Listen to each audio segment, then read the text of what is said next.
Agora são 7h13. Vamos para Berlim, agora falar com Flávio Aguiar. Olá, Flávio, bom dia. Guten Morgen. Guten Tag aqui, Guten Morgen aí. É um grande prazer estar de volta aqui, né, no nosso contato. Certo. Flávio, vamos falar aqui dos Estados Unidos, né? Dominaram aí o noticiário nessa semana, né? Temos aí a tensão, a escalada de tensão quanto ao Irã, escalada também na guerra comercial com a China. Fala pra gente aí desses problemas, né? Que os Estados Unidos estão enfrentando nesse momento. Os Estados Unidos realmente dominaram a pauta jornalística dessa semana em várias frentes.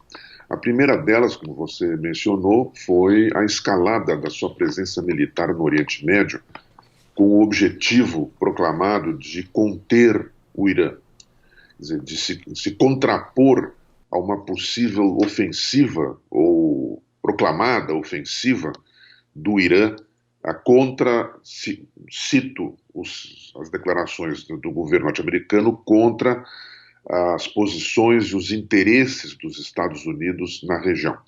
Essa escalada se deu sob a forma de deslocamento de navios para as proximidades, que podem inclusive lançar mísseis sobre o Irã, e também com uma escalada retórica, né, de ameaças, né, contra o Irã. Também houve assim, medidas institucionais, como por exemplo a declaração de que a Guarda Revolucionária do Irã é uma organização terrorista, o que cria, por sua vez, uma série de medidas em bola de neve. Quer dizer, como os Estados Unidos estão aplicando sanções contra o Irã, eles também devem adotar sanções contra os países que eventualmente negociem com o Irã.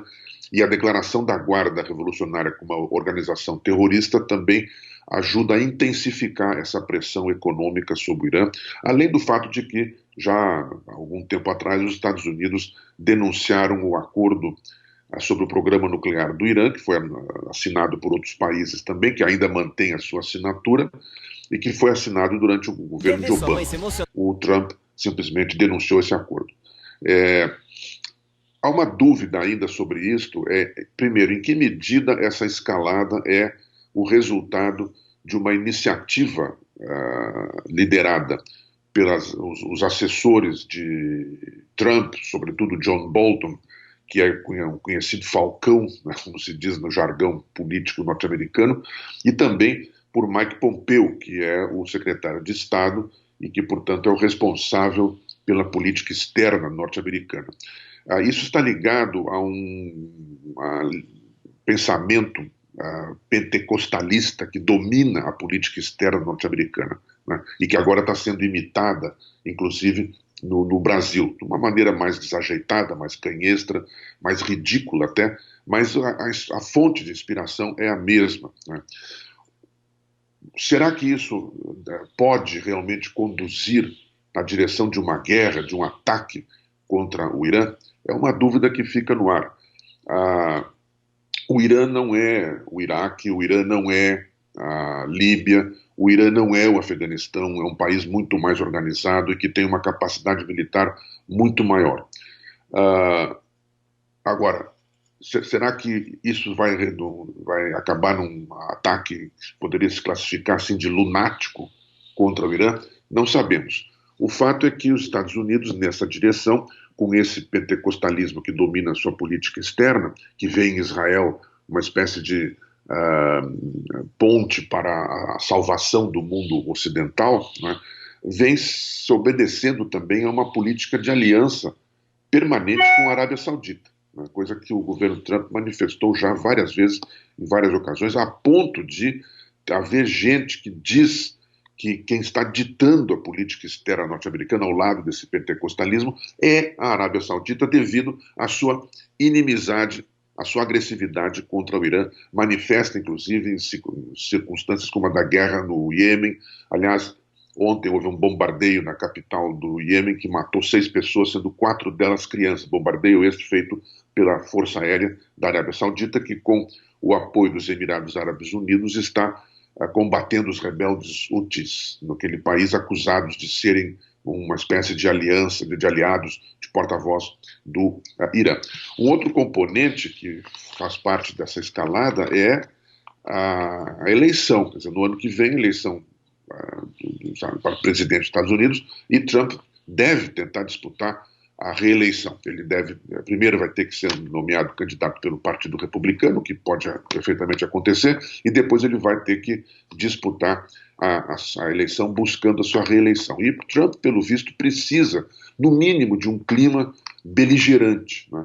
E esse clima beligerante agora se voltou para o Irã, dado que, pelo menos de momento, o clima beligerante contra o governo de Maduro na Venezuela não avançou muito. Quer dizer, há uma oposição muito grande, apesar de muitos países reconhecerem o Guaidó como presidente, digamos, da Venezuela, né, contra Maduro. Não há, entretanto, uma disposição de aliados, até mesmo de uma parte, pelo menos, dos militares brasileiros, no sentido de apoiar uma ação militar dos Estados Unidos na Venezuela. Então, por isso se volta a se construir. Mas há outros fatores também que colocaram os Estados Unidos na linha de frente das manchetes nessa semana.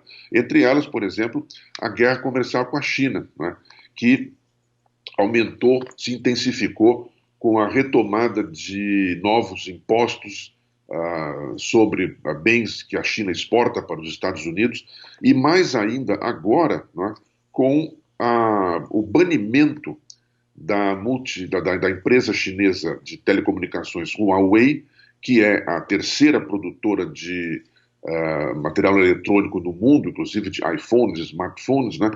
Os Estados Unidos baniram completamente a Huawei das negociações com empresas norte-americanas, alegando que a Huawei é uma agente tecnológica da política do governo chinês, coisa que a empresa e os seus executivos negam, né? Portanto, isso também foi algo que trouxe os Estados Unidos para a linha de frente, como eu disse, das manchetes internacionais. A terceira linha de frente que aparece nos Estados Unidos não foi propriamente declarada pelo governo de Washington, mas sim pela adoção de uma lei considerada draconiana anti-aborto pelo estado de Alabama, né? É uma lei que declara que a única possibilidade de realização de um aborto por parte de uma mulher é caso haja risco de vida para ela, para a mãe. Todas as outras formas que eram protegidas pela lei, por exemplo, no caso de incesto, no caso de estupro, tudo isso essa lei do Alabama baniu, né? E também declara que a gravidez, a vida do feto deve ser mantida a partir do ponto zero da sua fecundação. Então, isso também contraria a jurisprudência federal dos Estados Unidos. Essa, eu penso, é a esperança, né, desses batalhadores contra a prática do aborto, é que que vai haver provavelmente contestações judiciais dessas medidas, né? Outros estados norte-americanos também estão tomando medidas anti-aborto, nessa onda pentecostalista que varre os Estados Unidos no momento, né? E que isso vai acabar sendo levado para um julgamento na Suprema Corte dos Estados Unidos. Qual é a esperança desses militantes anti-aborto? É que a atual Suprema Corte, que é mais conservadora, até mesmo do que a anterior, que já era conservadora devido às nomeações feitas pelo presidente Trump e aprovadas pelo Senado, reverta uma decisão histórica de 1973 do caso chamado Roe versus Wade, né? Um caso que, aliás, começou, né, no estado do Texas e que levou a Suprema Corte a declarar que é direito da mulher, baseado na Constituição dos Estados Unidos, realizar um aborto por sua livre e espontânea vontade, unicamente, até os 3 meses na gravidez. A partir do 3º mês, diz essa decisão da Suprema Corte, os estados podem colocar restrições, né, para a realização do aborto, e a partir dos 6 meses, né, o aborto realmente aí só é permitido no caso realmente de pôr em risco da gravidez, pôr em risco a vida da mãe. É esta decisão da Suprema Corte que os militantes aborto querem reverter, né, com a esperança, como eu disse, nesta nova nesse novo quadro de predomínio conservador na Suprema Corte. Não se sabe ainda como que isso vai ser decidido na Suprema Corte, quando a questão chegar lá. Mas parece absolutamente certo que a questão vai chegar lá, uma vez que os militantes pró-aborto ou pela descriminalização do aborto vão alegar, por exemplo, a inconstitucionalidade desta decisão do estado de Alabama, né, que inclusive pune com uma pena de prisão um médico que realizar o aborto, que pode atingir até 99 anos de cadeia. Isso deu até origem a uma piada na mídia norte-americana, né, comentando esse fato, dizendo que com esses 99 anos de prisão, né, o médico que fosse preso agora, ou a partir do momento em que a lei entre em vigor, daqui a 6 meses, né, ele vai sair da cadeia somente em 1895. Quer dizer, o cérebro da piada é apontando a regressão histórica que essa legislação do Alabama está impondo, né, no seu estado, e que os militantes anti-aborto querem impor nos Estados Unidos de um modo geral. Há um movimento muito forte de movimentos feministas, não só, mas também de movimentos de direitos humanos, para que se mantenha essa decisão da Suprema Corte de 1973. Perfeito, Flávio. Agora vamos para o outro tema aqui. Taiwan é o primeiro país asiático a aprovar o casamento entre pessoas do mesmo sexo, Flávio? Isso é uma decisão positiva, digamos, né? Porque, como você disse, é o primeiro país da Ásia, né? Essa lei deve entrar em vigor agora a partir do dia 24 de maio, que aprova o casamento de pessoas do mesmo sexo. Há uma restrição ainda na lei, embora ela tenha as organizações que batalham pelo direito das pessoas do mesmo sexo casar tenham comemorado a sua lei, quanto à adoção. Quer dizer, o direito à adoção é parcial.